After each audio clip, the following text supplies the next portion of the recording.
আমার কি অভিযোগটা আবার ভুলটা কোথায়, আমার নামটা কেন ঘুরিয়ে আসলো? আর 14 গোষ্ঠী আমার এটিকুনা জন্ম হয়ে মারা গেল, জ্যাঠ 14 গোষ্ঠী। আর এলা যদি কয় বলে তোমার এটাকার নাগরিক নয়। মুখ্যমন্ত্রী ধর্নায় বসেছেন এই বাংলার মানুষের জন্য। মানুষকে আমরা বোঝানোর চেষ্টা করছি এর জন্য যেন কেউ আত্মহত্যা না করে। আবার ঘুরিয়ে আসলো, আবার গেলাম পুন্ডিবাড়ি হিয়ারিং করলাম। ওটাকে তো আমি ম্যাডামকে ডাইরেক্ট জিজ্ঞেস করছি আমার কি অভিযোগটা আবার ভুলটা কোথায়, আমার নামটা কেন ঘুরিয়ে আসলো।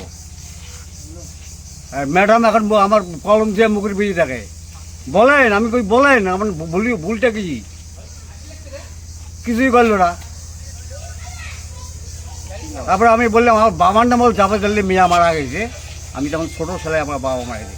এটা ব্যবহারটা কেন আসলে, এটা লেখছে কে, আমরা লিখছি না আপনার মতন অফিসার ঘরে লিখছে? আমরা কি এই টাকার নাগরিক নয়? আমরা কি এই বিদেশের লোক? বাপ 14 গোষ্ঠী আমার এটিকুনা জন্ম হয়ে মারা গেল, জ্যাঠ 14 গোষ্ঠী। আর এলা যদি কয় বলে তোমার এটাকার নাগরিক নয়, তাহলে কি আমার কি ওইটি হবে? 10 জন তো তোমরা আছেন, তোমরা থাকতে তো আমার কোনো ভয় নাই। তো স্বাভাবিক নাম একবার দেই, আবার ঘুরে আসে, আবার এখন বিচারকদের মধ্যে পড়ে গেলাম। এইটার আবার কি হতো কে জানে। আমাদের গ্রাম পঞ্চায়েত এলাকার বিশেষ করে এটা হচ্ছে 300 নম্বর। এটা আগাগোড়া একটা তৃণমূলের দুর্ভোগ্য ঘাঁটি। এখানে তৃণমূল কংগ্রেসের দীর্ঘদিন থেকে গ্রাম পঞ্চায়েতের মেম্বার, পঞ্চায়েত সমিতি, জেলা পরিষদ থেকে আরম্ভ করি লোকসভা বিধানসভা সব নির্বাচনে ভালো ফলাফল করে আসছে। তার মধ্যে ইতিমধ্যে এই এসআইআরকে কেন্দ্র করে প্রথম থেকে এই বুথের নাম নাই, 735টা নাম নাই।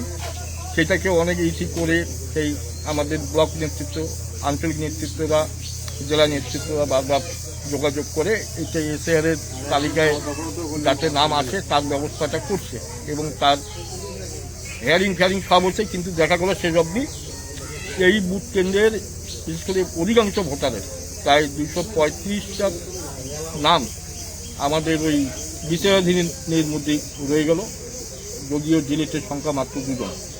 এবং সব মানুষের বেশি করে 235টা যে মানুষ, তারা সব মানুষের পরিবার, তারা যেহেতু একতরফাভাবে তৃণমূলকে ভোট দিয়েও আসছে, যাতে এই ভোটাধিকার মানে